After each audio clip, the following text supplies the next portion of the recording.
Today on the Transplant Helper, I wanted to share with you my number one power tip I use on a regular basis in order to protect myself from getting sick even when I'm in the middle of a very crowded waiting room. Stay tuned. Hit the subscribe button and the bell notification to become part of the Transplant Helper community. Hey folks, welcome to Transplant Helper again today. My name is Jim Burrow, and I wanted to pause for just a moment today and share with you my number one power tip I often employ in order to protect myself in the worst of situations, such as a crowded waiting room. Now, with that being said, you know as well as I do, it is the season for being sick, and so because of that, you're going to find yourself, for whatever reason, in the middle of a crowded waiting room on a pretty regular basis. At least I do, whether it's for myself or for my wife or for one of my 5 children, which you probably don't actually have.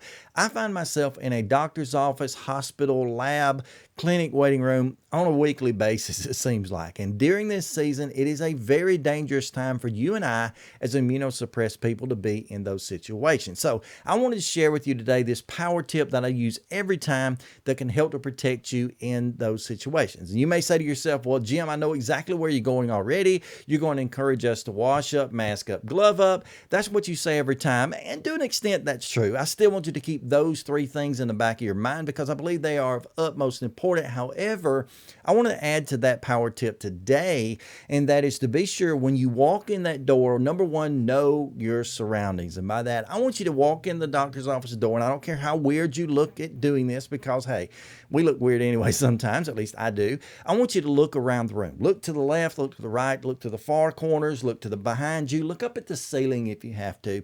Examine the entire room and choose the seat that you find to sit in very, very carefully. And as you do that, I want you to look for 3 main things. Number one, look for the receptionist desk, because wherever the receptionist desk is, you don't want to be anywhere near that, because everybody passing in or out of the office, obviously, they're going to be going over to the receptionist desk, and so it doesn't matter what they have or may potentially have, you don't want to catch it, so don't sit anywhere near that area. And I know it's tempting, at least it is for me. You want to be sure that you hear your name called or whatever. If they ask any questions, you don't have far to walk to do that. But if you get up by the receptionist desk, everybody and their mama's, brother's, aunts, uncle's dog is going to be passing by, and you're going to be exposed to what they have. Number 2, not only look for the reception desk, but look also for the bathroom, because unless you're in a situation, like a gastrointestinal difficulty where you need the bathroom a lot, I would avoid sitting anywhere near the bathroom for the same reasons and a whole lot more. Mainly because, again, there's going to be so much traffic passing back and forth between the bathroom,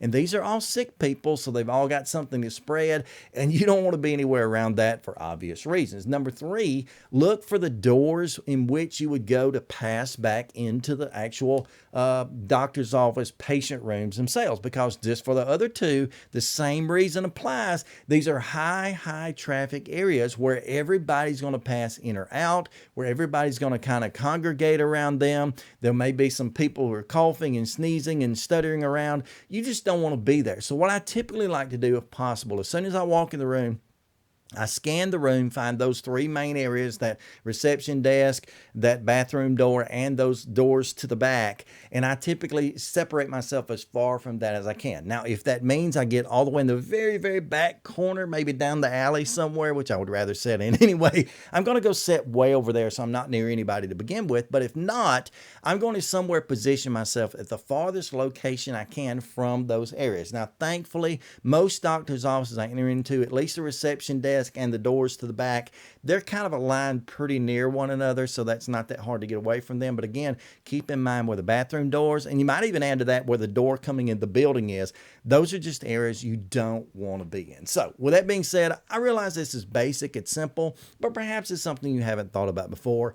Perhaps it's something you can use in the future. If that's the case, give this video a big thumbs up, and I would appreciate that. In addition to that, today might be the perfect day for you to go ahead and hit that big subscribe button, maybe the bell notification all beside that, and I will continue, I promise, to provide you with content which I hope will help to advocate, educate, and motivate you as a transplant patient. But until next time, stay stronger, friends. And share with you my number one power tip I use to keep from getting sick even when I'm in the middle of a crowded waiting room. One of your 5 children, you probably don't have that many, but I do. You'll find yourself in the middle of these crowded waiting rooms. That's still hard to say.